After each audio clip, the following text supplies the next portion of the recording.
Hi hello welcome back to my channel. இன்னைக்கு இந்த வீடியோவில் இந்த படத்தை பற்றி பேச போகிறோன்னா, நிறைய பேருக்கு தெரிஞ்சிருக்கும், தம்ப்நெயில் பார்த்து தான் வந்திருப்பீங்க. Once upon a time in Hollywood. அதாவது இந்த படத்தில் கொஞ்சம் விஷயம்லாம் இருக்குது, அதை பற்றி தான் இன்றைக்கி இந்த வீடியோவில் பேச போகிறோம். சரியா? இதில் கேஸ்டிங் என்னென்னு சொன்னால், இந்த லியோ நடிச்சிருப்பார் மெயின் கேரக்டரில். லியோ அண்ட் பிராட் பிட் நடிச்சிருப்பாங்க. இந்த ரெண்டு பேர் தான் மெயின் படத்தில். பிராட் பிட் ஒரு ஸ்டன்மேனாக வந்திருப்பார், லியோ ஒரு ஆக்டராகவே வந்திருப்பார் படத்துக்குள்ளே. லியோவுக்கு ஸ்டன்மேனு தான் பிராட் பிட்டு. லாஜிக்கலாக பார்த்தா அப்படி இருக்கக்கூடாது தான், ஏன்னா லியோவோட உடம்பு பிராட் பிட்டோட உடம்பு வித்தியாசம் இருக்கும்ல, அதனால் அப்படி பார்க்க முடியாது. ஆனால் அப்படி சொல்கிறாங்க அந்த படத்துக்குள்ளே. டாரண்டினோ தான் படம் எடுத்தது.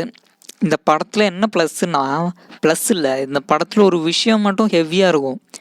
இருக்கிற எல்லாருமே பெரிய பெரிய கேஸ்டிங்காக உள்ள வச்சுருப்பார். ஆல் பச்சினோ கேமியோ கொடுத்துருப்பாரு, ஒரு ப்ரொடியூசர் கேமியோ கொடுத்துருப்பாரு.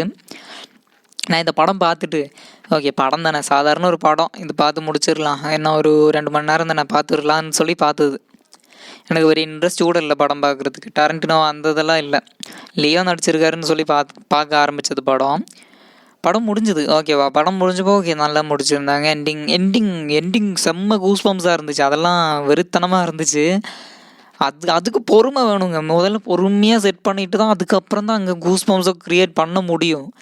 இங்கே தமிழ் டேரக்டர்ஸ் எல்லாம் அது பண்ணுறது கிடையாது. 1-2 படம் அப்படி வந்திருக்கும்னு நினைக்கிறேன், ஆனால் இந்த அளவுக்கு வந்திருக்காது. அந்த படம் மெதுவாக போய் பிக்கப் ஆகி கடைசியில் ஒரே ஒரு ஹூக் பாயிண்ட்டு, அவ்வளோதான். இது கடைசி படங்கிறதுனால அவர் அப்படி பண்ணாருன்னு நினைக்கிறேன் எனக்கு தெரிஞ்சு. படம் ரொம்ப சட்டிலாகவும் இருக்கும், ரொம்ப கிரவுண்டடாகவும் இருக்கும். ஆனால் பெரிய பெரிய ஆக்ட்ரஸ்ஸு, பெரிய ஹீரோ அந்த மாதிரி வச்சுருப்பார். இப்போ இந்த படத்தில் இந்த படம் பார்த்து முடித்தேன் நான். ஓகேவா, படம் பார்த்து முடிச்சு ஓகே படம் முடிச்சுதே அவ்வளோதானு சொல்லி சும்மா விட்டேன், ரீல்ஸ் ஸ்க்ரோல் பண்ணிட்டு இருந்தேன். அப்போது அதோட ரீல்ஸ், அதாவது நான் once upon a time in Hollywood படத்தை பார்த்தேன்ல, அதோட ரெஃபரன்ஸ் இல்லை, அதோட விஷயங்களாக வந்துட்டு இருந்துச்சு. அதாவது இந்த ரீல்ஸில் நான் ஸ்க்ரோல் பண்ணும்போது அந்த படத்தை பற்றியே வந்துட்டு இருந்துச்சு 1-2 ரீல்ஸு.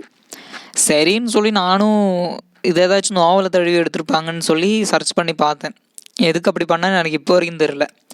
சர்ச் பண்ணி பார்த்தேன்.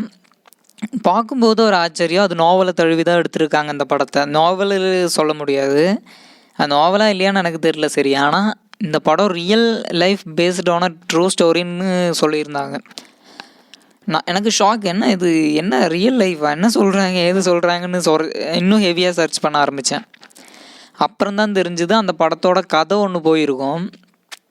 அதாவது இந்த ஷாரன் டேட்னு ஒரு ஹீரோயின், அந்த படத்தில் மார்கெட் ரோபி நடிச்சிருப்பாங்கள்ல ஒரு கேரக்டரு, அதான் ஷாரன் டேட் கேரக்டர். அதாவது மெதுவாக சினிமா இண்டஸ்ட்ரிக்குள்ளே வந்து பெரிய ஆக்டர் ஆகுறது தான் கதை அந்த கேரக்டருக்கு. அதோட தனியாக போயிட்டுருக்கோம். அவங்க தான் ஹீரோக்கு பக்கத்து வீட்டில் தங்கியிருப்பாங்க. அந்த மார்கெட் ரோபியா ஷாரன் டேட்டு தான் அங்கே வீட்டுக்கு பக்கத்தில் தங்கியிருப்பாங்க. லியோ ஒரு ஆக்டர், அது பாய்ஸ் கார்டன் மாதிரி ஒரு பெரிய இடம்னு வச்சுங்களேன், அங்கே பெரிய பெரிய ஆக்ட்ரஸ் தான் தங்குவாங்க.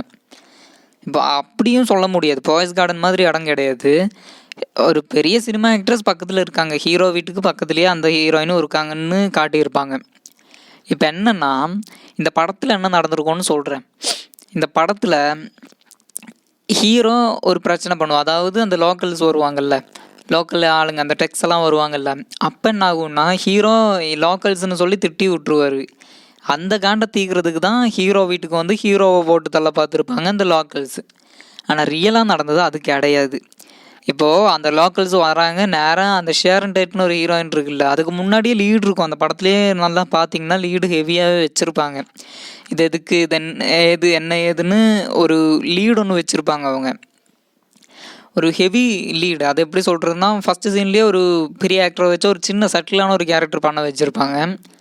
அதுக்கப்புறம் எதுக்கு அது நடந்துச்சுன்னு நியூஸில் தான் படிக்க வேண்டிய மாதிரி வரும், அதில் டீட்டெயில்ஸ் இருக்காது. அந்த லோக்கல்ஸ் வந்து அந்த பொண்ணோட வீட்டுக்குள்ளே புகுந்து அந்த பொண்ணை கொன்னுடுறாங்க. அந்த பொண்ணு ப்ரெக்னெண்ட்டாகவே இருந்திருக்கும் எண்டிங்கில். அதனால தான் அந்த பொண்ணுக்கிட்ட போய் பேசுகிற மாதிரி. அதாவது இந்த டாரண்டினோவுக்கு என்ன, இந்த இன்க்ளோரியஸ் பாஸ்டர்ஸ் படம் பார்த்துருக்கீங்களா?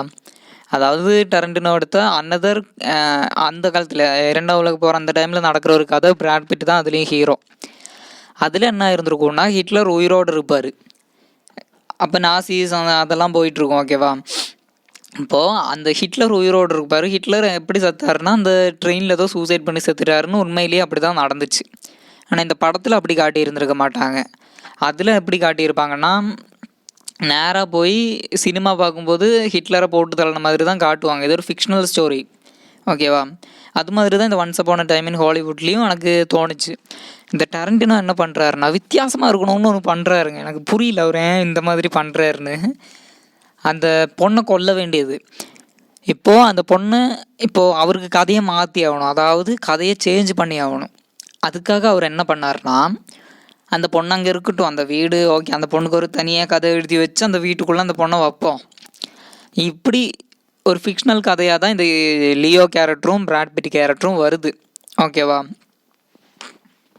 வந்து அதாவது இப்போது பக்கத்து வீடு, அதாவது பக்கத்து நேபர்ஹுட்ஸ், ஓகேவா, அந்த மாதிரி பக்கத்தில் தங்கியிருக்காங்க. அதாவது அந்த பொண்ணோட வீட்டுக்கு பக்கத்தில் ஒரு ஸ்டன்மேன் இருந்தால் என்ன இருக்குன்னு தான் ஒன் லைனு, இந்த படத்தோட ஒன் லைனு. நார்மலாக ஆழமாக பார்த்தோன்னா அதான். அது வரைக்கும் ஒரு கதையும் இருந்திருக்காதுன்னு நினைக்கிறேன் எனக்கு தெரிஞ்சு. சினிமா ஆக்டர் ஆகணும், அதாகணும் ஹீரோ சுற்றிட்டு இருக்கிறதான் தெரிஞ்சிருக்கும். இப்போ பிராட் பிட் கேரக்டர் அங்கே இருந்ததுனால அந்த லோக்கல்ஸ் இங்கே வந்து இவங்களை போட்டு தள்ள வந்தாங்கன்னு காட்டியிருப்பாங்க. அதே ஸ்டன்மேன் இருந்ததுன்னா இவங்களை போட்டு தள்ளிட்டு போயிருப்பாங்கன்னு காட்டியிருப்பாங்க. இவ்வளோதான் டிஃப்ரென்ஸாக இருக்கும். அதனால் அந்த எண்டிங் ஐகானிக் சீனு கொஞ்சம் கொடூரமாகவும் இருக்கும், ரத்தமும் தெரிக்கும். ரத்தத்தை காட்டினாங்களான்னு தெரியல, ஆனால் ரத்தம் தெரிக்கும், ஹெவியாகவே தெரிக்கும். நல்லா இருந்துச்சு. அது கேமராவை தாண்டி கண்ணுக்குள்ளே வந்து விழுந்துரும்னு நினைக்கிறேன். அப்படி தாங்க இந்த மாதிரி ஒரு கதை இருக்குது, உண்மையிலேயே ஒன்று நடந்திருக்கு. அந்த அது உண்மையான ஃபோட்டோவான்னு எனக்கு தெரியல. நான் கூகுளில் போய் சர்ச் பண்ணப்போ அந்த பொண்ணோட டெட் பாடியே ஒரு ஃபோட்டோ எடுத்த மாதிரி இருக்கும்ல, அதெல்லாம் பார்த்தேன். ப்ரெக்னெண்ட்டாக இருந்த பொண்ணு கொண்டுட்டாங்க, அதெல்லாம் ஒரு மாதிரி தெரியும் போது உள்ளுக்குள்ளே ஒரு மாதிரி ஆச்சு. அதெல்லாம் ஷேர் பண்ணணுன்னு நினச்சேன். இந்த படத்தோட கான்செப்ட் என்னென்னா, ஷாரன் டேட்டுன்னு ஒரு வீடு, அவங்க ஒரு வீட்டில் இருக்காங்க. அவர் பாய் ஃப்ரெண்டாக புருஷனா யாரு கூடயோ. அப்புறம் இது அமெரிக்கன்ஸுக்கு எப்படி இருந்திருக்கும், அதாவது அந்த கதை தெரியும். அங்கே ஷாரன் டேட்டுனா யார், இப்போ நமக்கெல்லாம் தெரியும்ல, அந்த காலத்து ஆக்ட்ரஸ் எப்படி இருந்தாங்க அதெல்லாம். அந்த மாதிரி தான் இந்த ஷாரன் டேட் இப்படி தான் கொல்லப்பட்டிருக்காங்கன்னு அமெரிக்காவை ஹாலிவுட் அங்கேயோ எல்லாருக்குமே பாதி தெரிஞ்சிருக்கும் தானே, சினிமா பார்க்குறவங்க அந்த மாதிரி ஆடியன்ஸ்க்கு எல்லாம். பழைய ஓல்டு ஜெனரேஷன்ஸ்க்கெல்லாம் தெரியும்ல, ஒரு 60, 50, 40 வயசு இருக்கிறவங்களுக்கெல்லாம் நல்லாவே தெரிஞ்சிருக்கும் அந்த டைமில் அப்படி நடந்தது. அதை பேஸ் பண்ணி தான் இவங்க கொண்டு வந்திருக்காங்க. இப்போ அவங்க படத்தை போய் பார்க்கும்போது கூஸ் பம்ப்ஸ் ஆகும் தானே அவங்களுக்கு. ஐயோ நல்லா பண்ணியிருக்காங்க, சூப்பர், நல்லா இருக்குது, இதெல்லாம் அப்போ நடந்துச்சு தெரியுமான்னு அவங்களுக்கு ஒரு நாஸ்டாலஜிக்கு வரும். அது கொஞ்சம் வித்தியாசமான அட்டெம்ப்ட் தான். எனக்கு இந்த கான்செப்டாகவே பிடிச்சிருந்துச்சு. முதல்ல பார்க்கும்போது ஒரு சாதாரண படம் தானே, எண்டிங் கொஞ்சம் கூஸ் பம்ப்ஸாக இருந்துச்சு. பார்க்காதவங்க அந்த எண்டிங் கண்டிப்பாக பார்த்துருங்க. கூஸ் பம்ப்ஸ் எனக்கு ஒர்க்கான ஒரு இடம். அதுலேயும் பொண்ணுங்களை அடிக்கிற சீன்லாம் அவ்வளோ படத்தில் வர்றது கிடையாதுங்க. ஆனால் இந்த படத்தில் அது ஒரு அழகாவா தப்பாக நினச்சிக்காதீங்க, அது கொஞ்சம் வித்தியாசமாக காட்டி இருந்திருப்பாங்க. எனக்கு தெரிஞ்சு இந்த படம் வெல் மேடாக இருக்கும். அதாவது நம்ம இது வரைக்கும் பார்த்ததுலேயே பெஸ்ட் படம்னு சொல்லிடலாம். நல்லா இது ஒரு 3 வாட்டி கிட்ட பார்த்துருப்பேன். இந்த டரண்டினோ படம்லாம் என்ன ஆச்சுன்னு தெரியல, நிறைய வாட்டி பார்க்குறேன். அடுத்தது டிஜாங்கோ படத்தை பற்றி பேச போகிறேன். டிஜாங்கோ படத்தை சர்ச் பண்ணி அதில் ஏதாச்சும் உண்மையான சம்பவம் இருக்கா, இல்லை ஒரு சில விஷயத்த பேசலான் இருக்கேன். இது ரிவ்யூவாக கன்சிடர் பண்ணிக்காதீங்க. இதில் உண்மையிலேயே நடந்த ஒரு விஷயத்த நான் சொன்னதுக்கு தான். அந்த படத்தை இப்போ தான் ரீசெண்டாக பார்த்தேன், உண்மையான விஷயம் நடந்திருக்குன்னு தெரிஞ்சுது, அதை ஷேர் பண்ணலான்னு வந்தேன். அவ்வளோதான். இந்த வீடியோ பிடிச்சிருந்தா லைக், ஷேர், சப்ஸ்கிரைப் பண்ணுங்கள். அப்படியே சப்போர்ட் பண்ணிங்கனாலும் நல்லாயிருக்கும். ஏன்னா பெல்லை ஆளில் போட்டிங்கன்னா நான் போடுற வீடியோஸ் வந்துடும் உங்களுக்கு ஈஸியாகவே. இப்போ நான் எடிட் பண்ணிருக்கேன், அதனால் நிறைய வீடியோஸ் வரும்னு நினைக்கிறேன், எனக்கு தெரிஞ்சு வரும்.